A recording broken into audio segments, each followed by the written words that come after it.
안녕하세요. 박미수 원장입니다.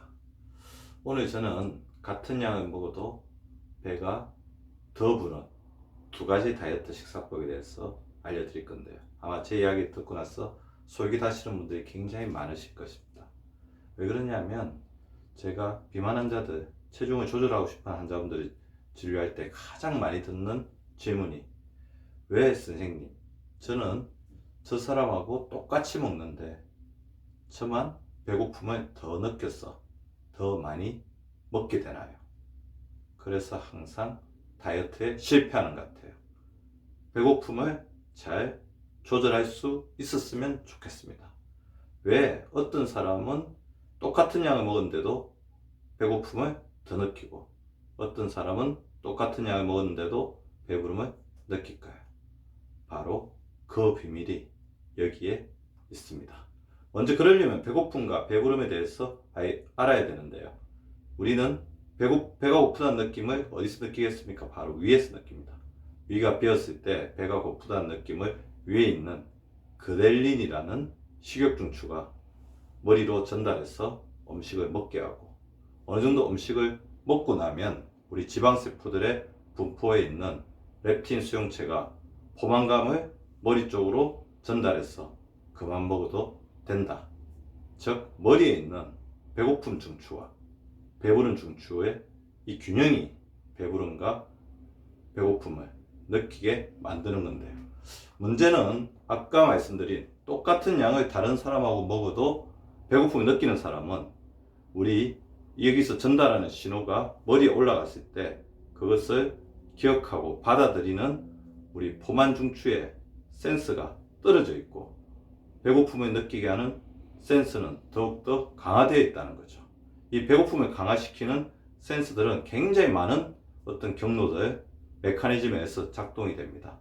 그 사람이 살아온 과거, 그 사람이 지금 처해 있는 환경, 내 몸속에서 작동하고 있는 호르몬들의 어떤 패턴, 그리고 스트레스가 지금 자기한테 주고 있는 몸의 부담, 이런 요인들이 다 작용을 하고 있기 때문에 배고픔 중추와 배부름 중추, 즉 똑같은 음식을 먹는 우리 생물학적인 위에서 보내는 신호는 동일할지 몰라도 이것을 번역하고 해석하는 내에 있는 위, 그러니까 내외에 있는 배부름과 배고픔을 느끼는 중추의 받아들이는 정도가 다르기 때문에 배고픔과 배부름에 대한 개인의 차이가 나타나는 거죠.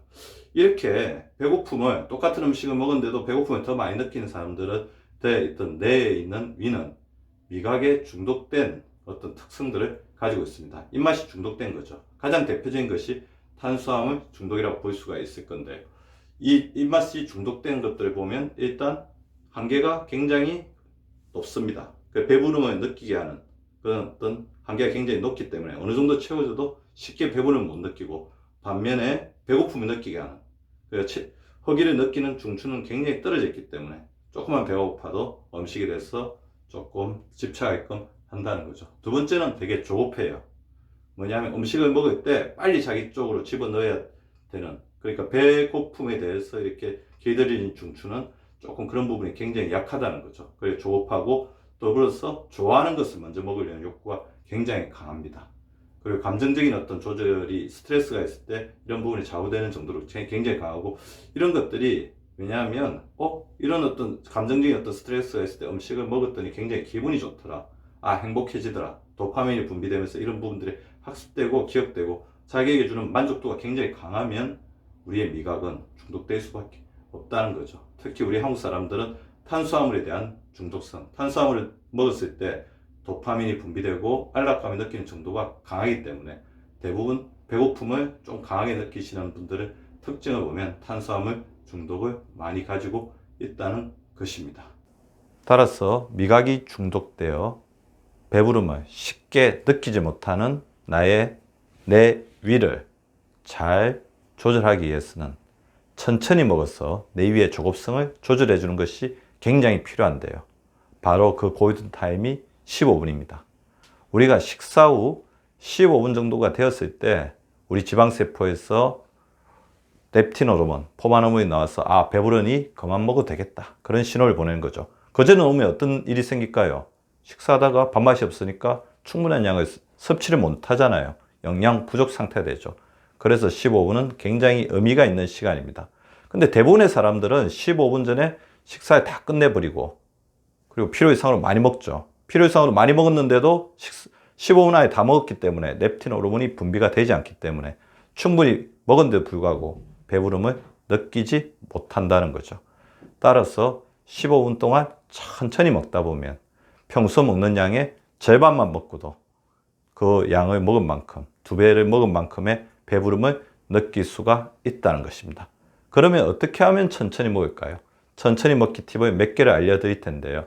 전체 먹어야 할 양을 3이라고 한다면 식사 시간을 전반과 후반으로 나누어서 전반에 1, 후반에 2를 드시자는 것입니다. 전반에 3분의 1만 먹는다면 자연스럽게 천천히 먹기 훈련이 완수가 되죠. 동시에 후반기, 항상 이제 어떤 게임을 보면 후반에 잘하는 게 중요하잖아요. 후반기에 전반기보다 더 많은 양 2배를 먹는다고 한다면 충분히 먹었다는 보상 심리도 됩니다. 전반기 동안 후반기에 절반을 먹으려면 어떻게 됩니까? 천천히 먹어야 되죠. 자연스럽게 식사 습관이 늘어나고 천천히 먹기가 완성이 되는 것입니다. 두 번째, 절대적 천천히 식기 훈련인데요. 절대적 천천히 식기를 훈련할 때는 한번 입안에 들어간 음식을 얼마의 시간 동안 몇 번이나 씹는지를 알기 위해서 타이머를 재면서 비디오, 스마트폰 비디오 같은 것으로 분석을 하시면 됩니다. 비디오를 분석한 다음 2배 식기 훈련을 시행하는데요. 이전 같으면 10번만 씹고 삼켰을 음식을 20번 씹고 삼키는 훈련입니다. 자연스럽게 한번 입에 들어간 음식을 씹는 시간도 굉장히 늘어나겠죠. 이전에 한번 입에 들어간 음식을 씹고 삼키는 시간이 30초였다고 한다면 2배 하니까 어떻게 되겠습니까? 60초 동안 씹게 됩니다. 이렇게 되면 이전에 15분 동안 한 음식을 30번 씹던 것이 훈련 후에는 15분 동안 15번 씹는 것으로 줄어들기 때문에 자연스럽게 식사량도 줄어들고 천천히 먹는 능력도 올라가는 것입니다. 또 상대적 천천히 식기가 있는데요. 다른 사람보다 천천히 먹기를 통해 이루어집니다. 식사 자리에서 가장 느린 속도로 식사를 하는 사람을 한 명 고릅니다. 초반 1분 정도만 바라보면 정확하게 발견할 수 있죠. 기준이 되는 사람은 다른 사람의 수저가 입과 식탁 사이를 2번 정도 왕복할 때 한 번만 왕복하는 사람입니다. 그 사람보다 더 천천히 먹거나 그 사람과 템포를 맞추면 되는데 이때 반드시 자기를 도와줄 가장 중요한 무기가 하나 있어야 되겠죠. 바로 젓가락입니다. 젓가락은 천천히 식기를 도와주는, 불편하지만 나를 도와주는 가장 강력한 도구라고 할 수 있습니다. 더불어서 제가 내위, 미각 중독에 중독된 내위의 특성 중에 하나가 뭐라고 했죠? 자기가 좋아하는 음식을 많이 먹으려고 하는 건데 우리나라 사람들은 대부분 탄수화물 중독이 있거든요. 그래서 밥 한 번, 반찬 한 번, 밥 한 번, 반찬 한 번 이렇게 먹다 보니까 탄수화물 섭취가 많아지더라는 거죠. 제가 이것을 어떻게 극복할 것인가를 발견해서 여러 방송에도 안내를 했습니다. 그래서 어떻게 하시면 되냐면 밥 한 번, 반찬 한 번이 아니라 채소 한 번, 비채소 한 번, 밥 한 번, 채소 한 번, 비채소 한 번, 밥 한 번. 물론 한 가지 음식을 먹을 때마다 젓가락을 사용해서 내려놓는 것은 잊지 말아 주십시오. 자, 다시 이렇게 하시면 자, 채소 한 번, 비채소 한 번, 밥 한 번, 채소 한 번, 비채소, 건더기, 밥 한 번. 이런 식으로 식사하다 보면 자연스럽게 탄수화물의 섭취량은 줄어들고 채소의 섭취량은 늘어납니다.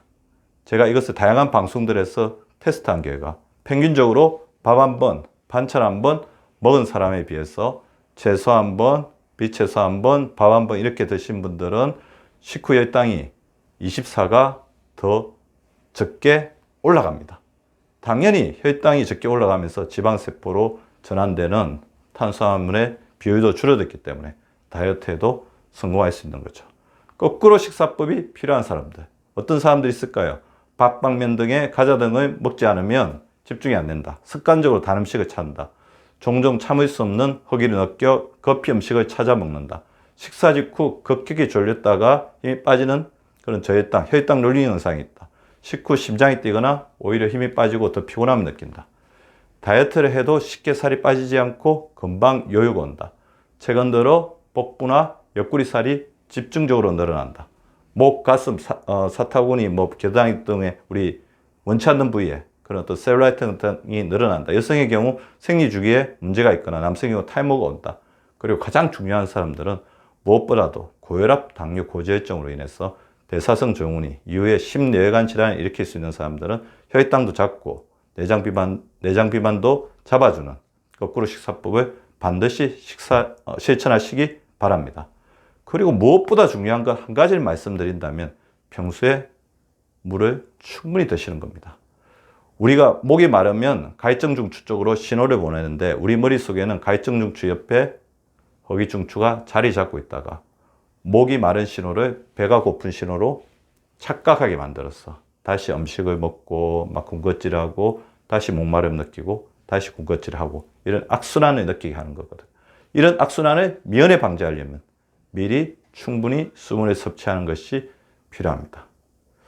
우리 똑같이 음식을 먹어도 배가 더 고픈 것은 어떻게 보면 자기 머릿속에 있는 어떤 내가 미각이 중독된 것일 수 있고 이것은 제가 알려드린 오늘의 두 가지 식사법과 평소에 물을 많이 드시는 어떤 습관으로 충분히 극복하실 수 있습니다.